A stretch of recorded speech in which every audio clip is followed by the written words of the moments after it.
দেশকে রক্ষার জন্যে, মানবতার কল্যাণের জন্যে আমরা সবাই পরামর্শ ভিত্তিক যদি একত্রিত হয়ে যদি আজকে আমরা অবস্থান তৈরি করতে পারি, এর শক্তি যত বাতিল হোক, ভারতের শক্তি হোক, আমেরিকার শক্তি হোক, যত তাগতি শক্তি হোক, সব বাংলার জমিনের মধ্যে, তামাম দুনিয়ার মধ্যে, মাটির নিচে আমরা পুঁততে পারবো ইনশাআল্লাহ, কোনো সন্দেহ নেই ইনশাআল্লাহ।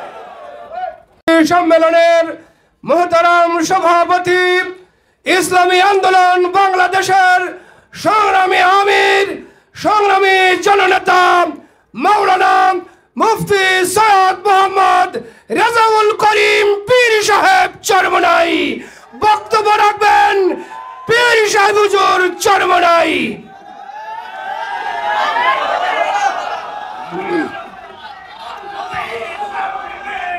আলহামদুলিল্লাহি ওয়া কাফা, সালামুন আলা ইবাদিহিল্লাযীনা ইসতাফা, আম্মা বা'দ। ফাআউযু বিল্লাহি মিনাশ শাইতানির রাজীম। বিসমিল্লাহির রহমানির রহিম। ওয়ালা তাহিনু ওয়ালা তাহজানু ওয়া আনতুমুল আ'লাউনা ইন কুনতুম মুমিনিন। সাদাকাল্লাহুল আলিয়্যুল আযীম। ওয়া ক্বালা রাসূলুল্লাহি সাল্লাল্লাহু আলাইহি ওয়াসাল্লাম, মান রাআ মিনকুম মুনকারান ফালিয়ুগাইয়িরহু বিয়াদিহি فإن لم يستطع فبلسانه فإن لم يستطع فبقلبه وذلك ضعف الإيمان। درود شريف পড়ি। اللهم صل على سيدنا محمد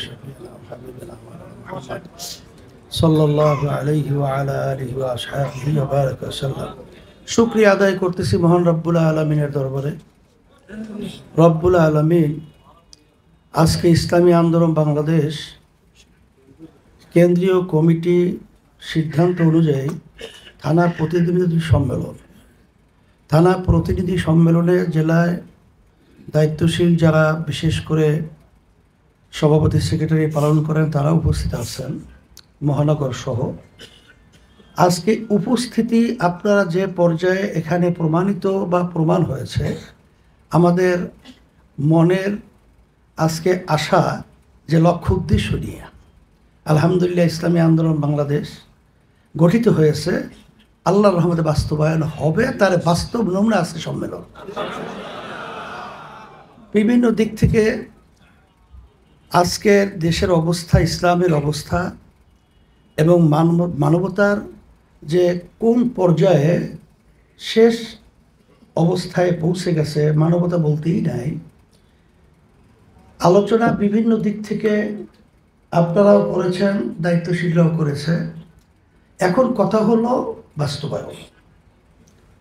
বাস্তবায়নের জন্যে আমি আপনাদের সামনে যে আয়াত শরীফ তেলাওয়াত করেছি, আল্লাহ রাব্বুল আলামিন বলেছেন, তোমাদের ভয় চিন্তা নাই, তোমরাই বিজয় হবে।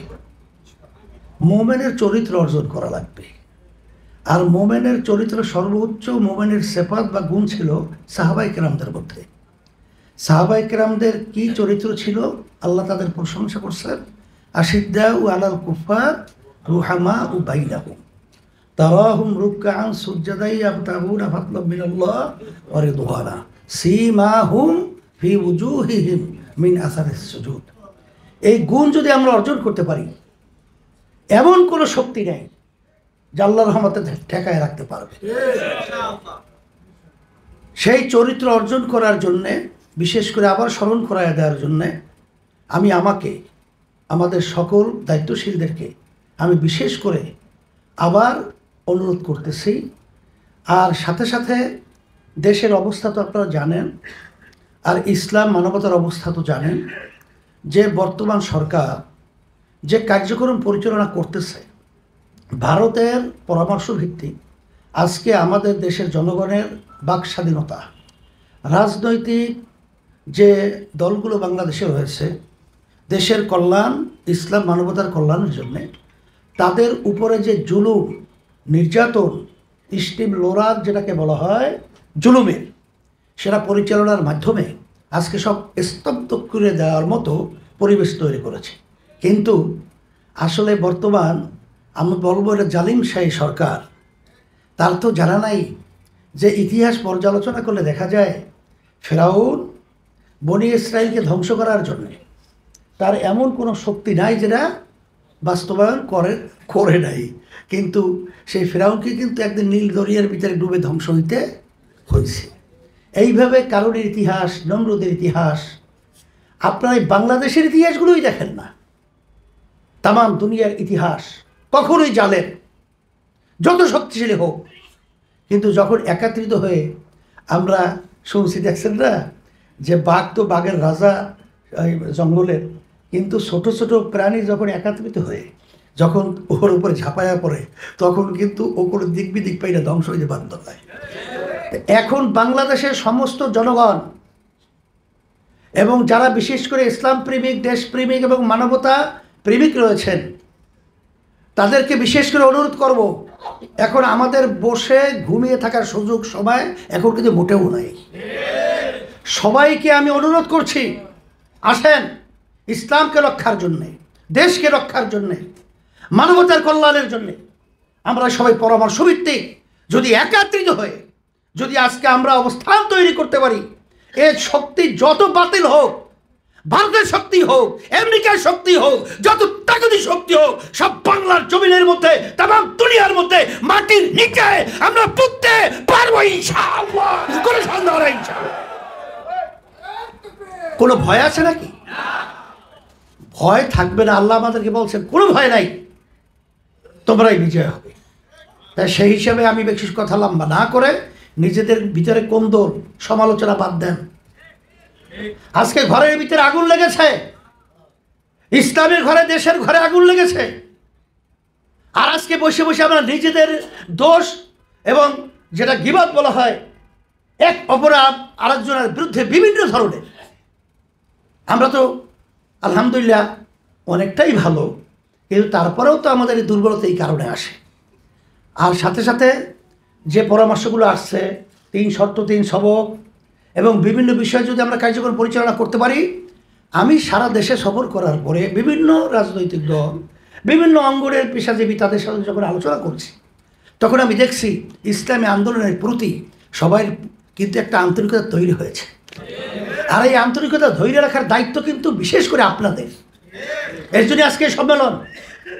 আপনারা দেখেন বাংলাদেশের ইতিহাস, বামদল যাদেরকে বলা হয়, কমিউনিস্ট যাদেরকে বলা হয়, যারা ইসলাম বিশেষ করে অনেকটাই নীতি আদর্শ তারা পছন্দ করতে চায় না, কিন্তু ইসলামী আন্দোলন বাংলাদেশের পক্ষ থেকে যখন তাদেরকে দেশের জন্যে, এই কল্যাণের জন্য, মানবতার যখন আমরা তাদেরকে আহ্বান করেছি, এক টেবিলে একত্রিত এই সমস্ত ওই বামদলগুলো একত্রিত হওয়ার ইতিহাস বাংলাদেশের নজির আমার জানা নাই। এই কথার মাধ্যমে কি বোঝাতে চাই, তাদের ভিতরে একটা ইসলামী আন্দোলনভাবে আস্থা তৈরি হয়েছে। এই আস্থাটা ধরে রাখার দায়িত্ব কাদের?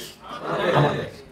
তাই সেই হিসাবে আমি বলবো যে আজকে দেশের যে বর্তমান যে চিত্র আমরা লক্ষ্য করছি, বর্তমান আমাদের যে অবৈধ প্রধানমন্ত্রী, এটা আমি নির্বাচন, ধোঁকাবাজির নির্বাচন, পাতানো নির্বাচনের মাধ্যমে 7ই জানুয়ারি তারা সরকার গঠন করেছে নির্বাচনের মাধ্যমে। আসলে ভারতের এজেন্ডা বাস্তবায়নের জন্যই মূলত এই সরকার কাজ করতেছে। আজকে যে চুক্তিগুলো হলো, প্রধানমন্ত্রী কি নিজে স্বয়ং বলতে পারবে যে দেশের কোনো স্বার্থ একটা চুক্তির ভিতরেও রাখা হয়েছে? সে পারবে? সাংবাদিকে বিভিন্ন প্রশ্ন করেছেন, একটা প্রশ্নকে সঠিকভাবে দিয়েছে? একটাও দিতে পারে নাই। বরঞ্চ যে কয়টা চুক্তি, প্রতিটা চুক্তি সব ভারতের স্বার্থ, বাংলাদেশের এক কথায় কি 12টা বাজছে। কয়টা বাজছে? 12টা বলে শেষ অবস্থান যখন হয়। তাই সেই হিসাবে আমি বলবো এই সরকার কিন্তু আমাদের দেশের সরকার না। এদের বিরুদ্ধে আমাদের অবস্থান তৈরি করা। আর ইসলামের অবস্থান তো আপনারা জানেন যে আজকে শিক্ষা সিলেবাসের মাধ্যমে আমাদের ভবিষ্যৎ প্রজন্ম সন্তানদেরকে নাস্তিক বানানোর প্রক্রিয়া, ইসলামী নীতি আদর্শ থেকে সরিয়ে নেয়ার বিভিন্ন নীল নকশা, এই বিভিন্ন প্রক্রিয়া সংস্কৃতির মাধ্যমে আজকে আমাদের ধর্মীয় চেতনা, ঐতিহ্য ধ্বংস করার প্রক্রিয়া, এগুলো আলোচনা করে আর কি বলবো। এখন আমাদের মূল কাজ হলো আমরা ইখলাস নিয়ে, আমরা পরামর্শ ভিত্তিক যদি আল্লাহর রহমতে আমরা একত্রিত হতে পারি, তাহলে এই ষড়যন্ত্র আল্লাহর রহমতে বাস্তবায়ন বাংলার জমি করতে পারবে না ইনশাআল্লাহ। আপনাদের সকলকে ধন্যবাদ জানাই। আর সাথে সাথে আপনারা জানেন যে এই লক্ষ্যে আমরা আজকে প্রতিনিধি সম্মেলনের কথা আপনারা ইঙ্গিত পেয়েছেন। আমরা পরামর্শ ভিত্তিক আল্লাহ আমাদের যত তৌফিক দান করছেন, এই অন্যায়ের প্রতিবাদে, দেশ রক্ষার জন্য, ইসলামকে রক্ষার জন্যে, মানবতার কল্যাণ রক্ষার জন্যে আমরা কিন্তু সাধ্য অনুযায়ী আমরা প্রোগ্রাম পরামর্শভিত্তিক আমরা থ্রো করব, আর এটা বাস্তবায়ন এটা করার দায়িত্ব কিন্তু বিশেষ করে আপনারা পালন করবেন, এই আশা আমরা করছি।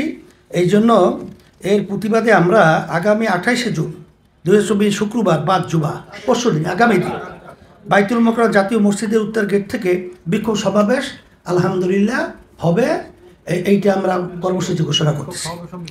আর সমাবেশ ও মিছিল। আর 5ই জুলাই 2024 শুক্রবার সকাল সকল জেলা এবং মহানগরে বিক্ষোভ সমাবেশ ও মিছিল অনুষ্ঠিত হবে। এরপরে আমাদের আরও অনেক বড় পরিকল্পনা আছে, আল্লাহ কবুল করে বাঁচায় রাখে। আপনারা দোয়া করতে থাকেন, চেষ্টা করতে থাকেন। আশা তো করি আল্লাহর রহমতে যে ইসলামী আন্দোলন বাংলাদেশ আব্বাস রহমতুল্লাহ থেকে শুরু করে আজকে শিক্ষা সিলেবাসের ভিতরে অনেক ধারা অনেক বই পরিবর্তন কিন্তু বাধ্য হয়েছে। আল্লাহর রহমতে এর কিন্তু পিছনে অবদান ইসলামী আন্দোলনের বড় একটা আলহামদুলিল্লাহ উল্লেখযোগ্য, এটা আমি মনের তৃপ্তি হিসাবে আল্লাহর রহমতে আমি বলতেছি। সেই হিসাবে আপনাদেরকে আমি অনুরোধ করব, আপনারা কষ্ট করে এসেছেন, আজকে আপনাদের ত্যাগ কোরবানির মাধ্যমে আল্লাহ রাব্বুল আলামিন সর্বদিক থেকে বরকত দান করবেন এই আশাবাদ। এবং বিশেষ করে আমাদের যে সাংগঠনিক কার্যক্রমগুলো এখন যেহেতু মাঠ উর্বর আছে ইসলামী আন্দোলনের পক্ষে, আমরা যদি একটু তৎপর না হই তাহলে কিন্তু খালি মাঠে আগাছা জন্মাবে। সেই খালি মাঠে আগাছা জন্মানোর ব্যাপারটা আমাদের সুযোগ না দেই, এই ব্যাপারটা নজরে রাখা। নিজের ব্যক্তি স্বার্থকে আপনারা কি করে ছোট করে দেখেন, জাতীয় স্বার্থ ইসলামের স্বার্থকে বড় করে দেখেন। আল্লাহ আমাকে আমাদের সকলকে কবুল করুন, আল্লাহুম্মা আমিন।